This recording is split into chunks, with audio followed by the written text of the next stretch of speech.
guys, meron tayong i-vlog for this is, ito yung mga laruan ko. Ito guys. So, ito yung mga lalagay ko dito. Ito, i-ready ko. At, hintayin nyo ako matapos yun. Ito po yung akin. Sige po. At hintayin nyo. At ito po yung kitchen po na.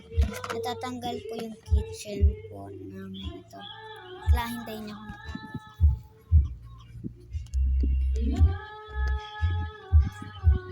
At ito na yung naayos ko na. Ito na yung nabubuo ko.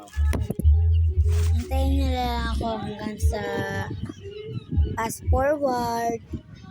So, yan na guys ang fast forward natin. At ito yung Kuromi kitchen. At kitchen po. Tapos, yun po. Ayan na po yung kitchen ko.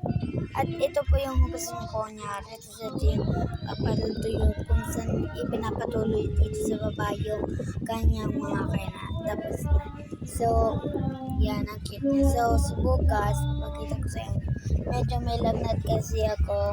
Yan, mawala na ang video.